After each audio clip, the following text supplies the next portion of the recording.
ایک باپ کی بیٹے سے نصیحت۔ ایک شخص جب مرنے لگا تو اس نے اپنے بیٹے کو نصیحتیں کی۔ ایک جوا کبھی نہ کھیلنا، اگر کھیلنے کی نوبت بھی آ جائے تو سب سے بڑے جواری سے جا کر کھیلنا۔ نمبر 2، شراب کبھی نہ پینا، اگر پینے کی نوبت بھی آ جائے تو وہاں جا کے پینا جہاں شراب کشیدہ ہوتی بنتی ہے۔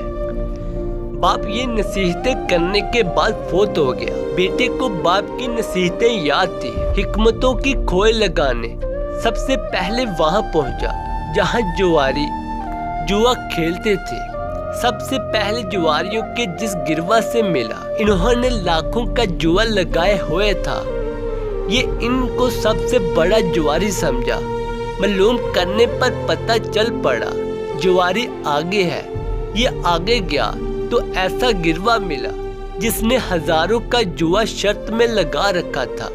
یہ ان کو بڑا جواری سمجھا، مگر معلوم ہوا بڑا جواری آگے ہے۔ یہ آگے بڑھا تو دیکھا ایک گروہ ٹھیکریوں سے جوا کھیل رہا ہے۔ معلوم کرنے پر علم ہوا کہ یہی سب سے بڑا جواریوں کا گروہ ہے۔ وہ حیران ہوا کہ یہ کیا کہ ٹھیکریوں سے کھیل رہے ہیں۔ بڑے جواریوں نے سرد آب برتے ہوئے کہا، میاں ہم بھی لاکھوں سے کھیلتے تھے، پر جوؤں کی بیماری نے ہمارا سب کچھ لوٹ لیا۔ اب ہمارے پاس کچھ نہ رہا۔ ٹھیکریوں سے محض علت پوری کر رہے ہیں۔ بیٹے کو باپ کی نصیحت کی حکمت تب سمجھ آئی۔ بیٹا اب دوسری نصیحت کی حکمت کا کھوج لگانے اس جگہ پہنچا جہاں شراب پکتی تھی، تاکہ معلوم کر سکے کہ یہ بنتی کہاں ہے۔ وہاں پہنچ کر اس نے دیکھا مختلف خوبصورت ڈیزائنوں کی بوتلوں میں مختلف ورائٹی کی شراب موجود ہے، مگر اس نے تازہ شراب لینے کا بہانہ بنا کر وہ جگہ معلوم کر لی جہاں شراب کشیدہ ہوتی تھی۔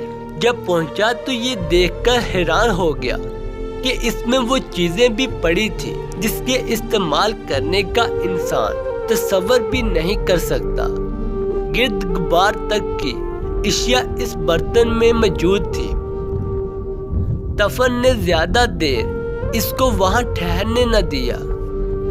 واپس آتے ہوئے اسے باپ کی نصیحت کی حکمت سمجھ آ گئی تھی کہ جہاں شراب شریعت کی روح سے حرام ہے، وہاں جسمانی صحت کے لیے بھی مہلک ہے۔ شراب کو پکتا نہ دیکھو، بنتا دیکھو۔